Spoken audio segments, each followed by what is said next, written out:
The Room of Treasures and the Wish by Chris Page. Chapter 5.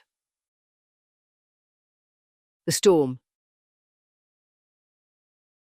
In the morning, Jacob was up early. In truth, he hadn't slept as well as he had hoped. His brain was a hive of activity, broken dreams, anxiety, and excitement. It battled out inside the kingdom of his mind, each one hoping to win the battle. But when he woke, he didn't think there had been any winners, just one loser, and that was sleep. Once the day began, he started to feel more like himself. He finished his chores and saw Gwen off to school, who just gave him a knowing look that seemed far too mature for her years.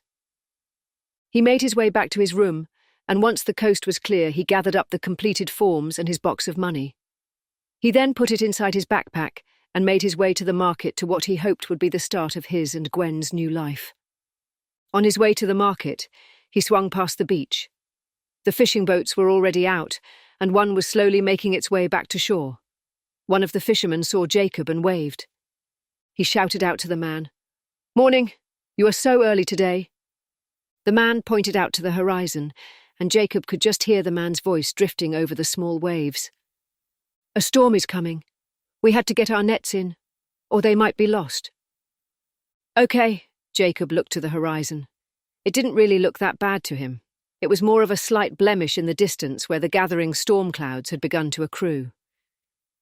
"I have a chore to do first, but I will be back in 30 minutes or so to give you a hand."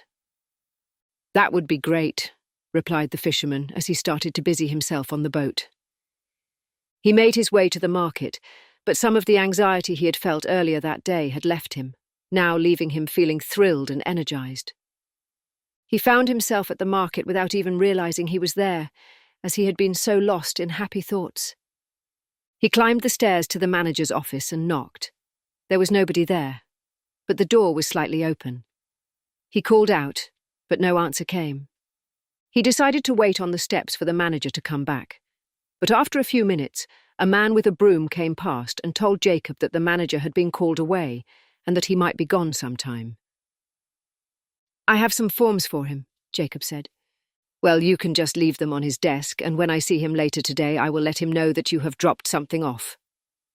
He thanked the man who went off about his business, leaving Jacob alone once more.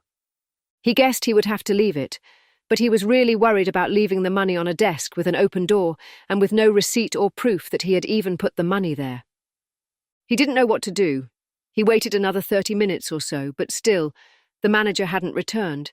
He also didn't want to let the fisherman down, who he had spoken to. After all, these people would be part of his new life, and the thought of getting a bad reputation before he had even started filled him with dread.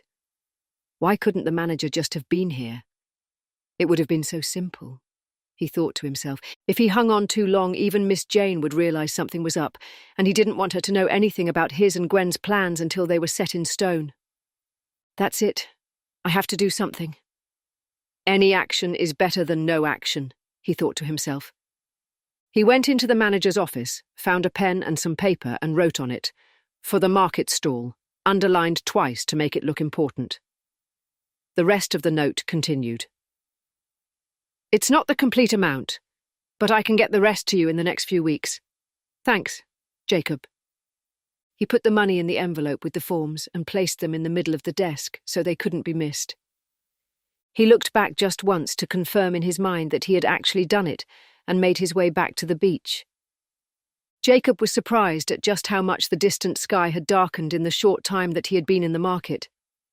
Though the beach was still under clear blue skies, the dark clouds that had just been a distant bruise had now amassed in size and shortened the distance between them and the beach considerably, like a swirling mountain that had rushed towards them. The local fisherman who had spoken to him earlier waved him over.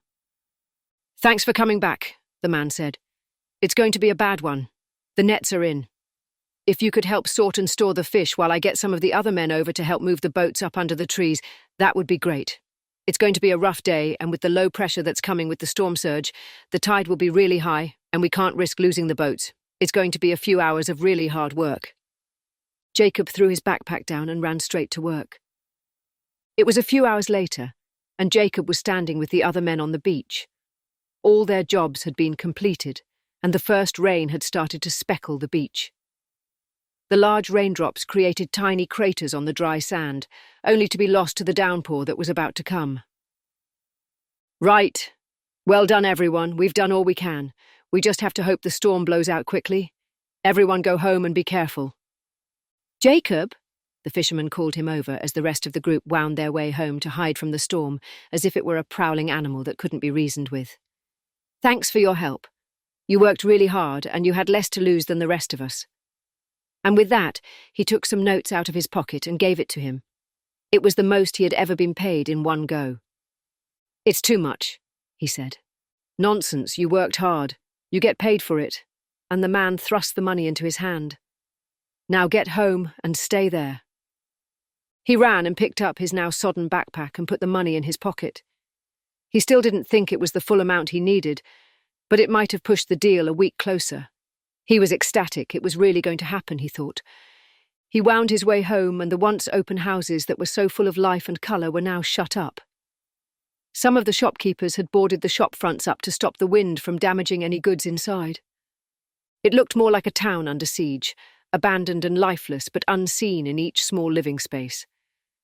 Mothers cradled their children and told them stories to keep them captivated, and the old people were quiet, thinking of the past storms they had weathered and remembering the times when they, too, were cradled by their parents and smiled at the memory. If you enjoy this story, the ebook and paperback are available on Amazon worldwide.